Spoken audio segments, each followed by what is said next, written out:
Salam Satu Malaysia. Very good morning. Vanakkam from Nalini again. Today we're going to focus on feasibility analysis. This week our focus will be on feasibility analysis, the importance of feasibility analysis, how to go about with feasibility analysis. This chapter introduces feasibility analysis and makes the case of importance of feasibility analysis as a way of testing the potential viability of business idea, and simply we want to see the business idea is profitable or not.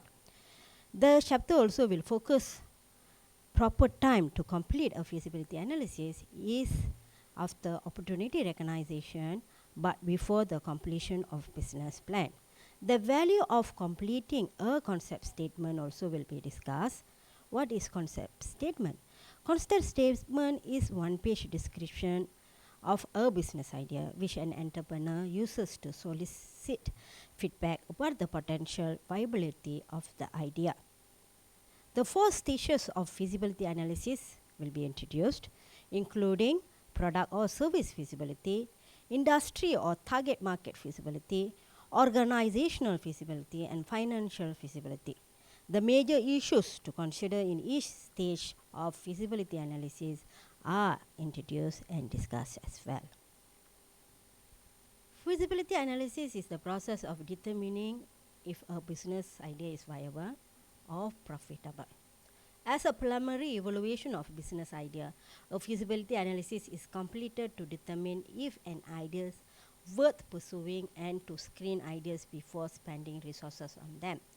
It follows the opportunity recognition stage but come before the development of a business idea or business plan. Although the sequence pictured in figure 3.1 makes a perfect sense, statistics shows that the majority of entrepreneurs do not follow this pattern before launching their ventures or startup. Several studies have investigated why this is the case. The consensus of the research is that entrepreneurs tend to underestimate the amount of competition there will be in the marketplace and tend to overestimate their personal chances for success. How to estimate product or service demand? Normally, a buying intention survey will be undertaken to determine the demand for product or service. A buying intention survey is an instrument that is used to understand customer interest in a product or service. It normally consists of a concept statement or similar description of a product or service with a short survey attached. The statement and survey should be distributed to 20 to 30 potential customers to be completed. One caveat is that people who say that they intend to purchase a product or service don't always follow through. As a result, the number resulting from this activity are almost always optimistic. It's also important to conduct library, internet, and other type of secondary research to understand the needs and wants of customers. While administrating a buying intention survey is important, more data is well needed in understanding the target market. Let us look into industry or target market feasibility. Industry or target market feasibility is an assessment of the overall appeal of the market for the product or services being produced. To understand the target market, you need to know the industry attractiveness. Industry vary considerably in terms of their growth rate. In general, the most attractive industry are categorized as the following. Are the industry is young rather than old? Are early rather than late in their life cycle? I mean product life cycles. Are fragmented rather than concentrated? Are growing rather than shrinking? Are they selling product or services that customer must have rather than want to have? Are the industry is crowded? Are the industry have high rate rather than low operating margin? Are the industry not highly dependent on the historical low price of the key raw material. In addition to evaluating an industry growth potential, a new venture will want to know more about the overall attractiveness of the industry it plans to enter. This can be accomplished through both primary research and secondary research. Primary research is research that is original and it's collected by the entrepreneur. Secondary research probes data that are already collected. Target market is a place within a larger market segment that represent a narrower group of customers with a similar needs. The challenge is identifying an attractive target market is to find a market that large enough for the proposed business but is yet small enough to avoid attracting larger competition, at least until the entrepreneurial venture can get off to a successful start.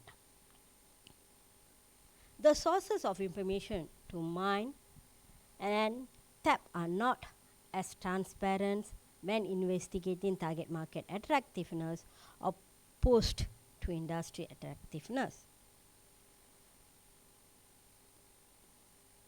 The third feasible analysis will be on organizational feasibility. Organizational feasibility is conducted to determine whether a proposed business has sufficient management expertise, organizational competence, and resource.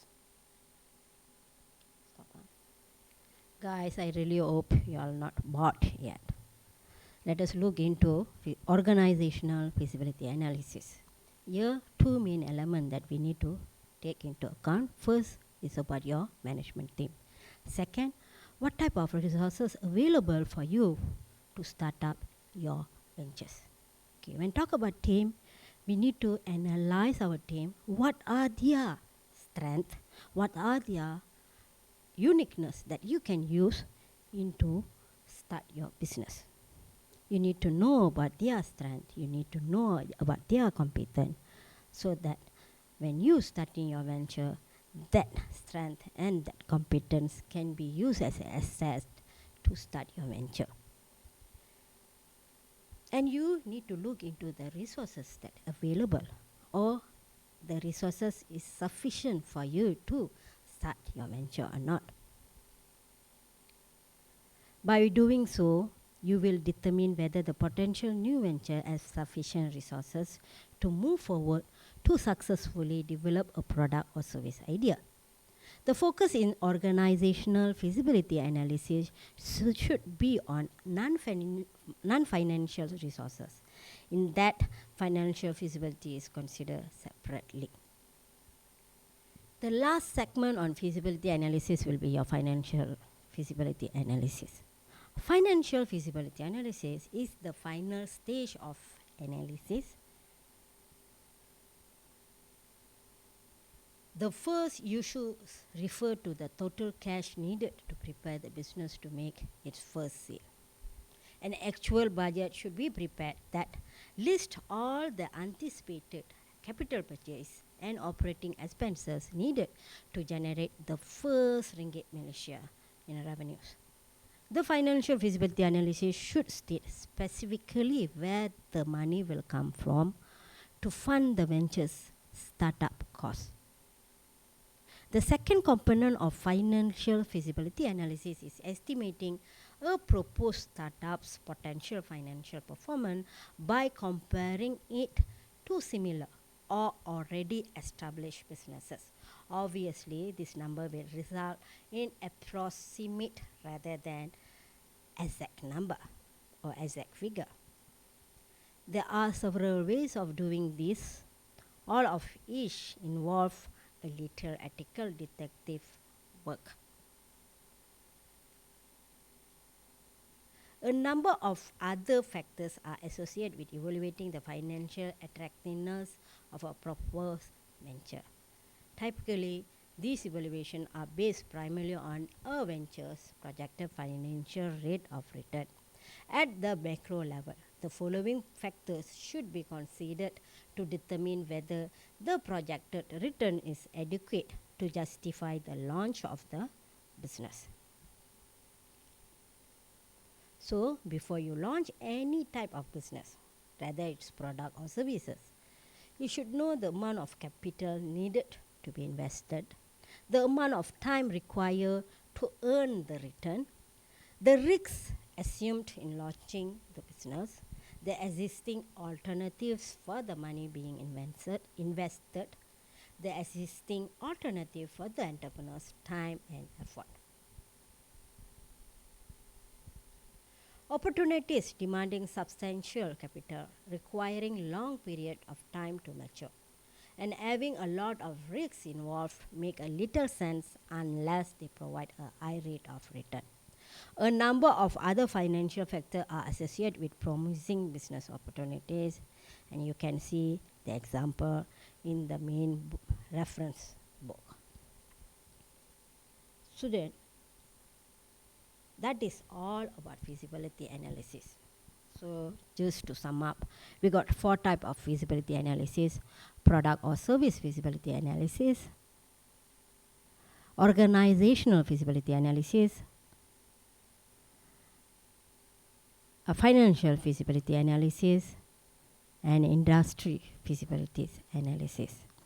Okay, I hope you all understand or roughly get idea how to go about your feasibility analysis, which consider a main element before you run any kind of venture or any kind of startup. Thank you very much. We see you next week on different issues. Till then, signing off, Nalini Armugam. Thank you. Vanakkam.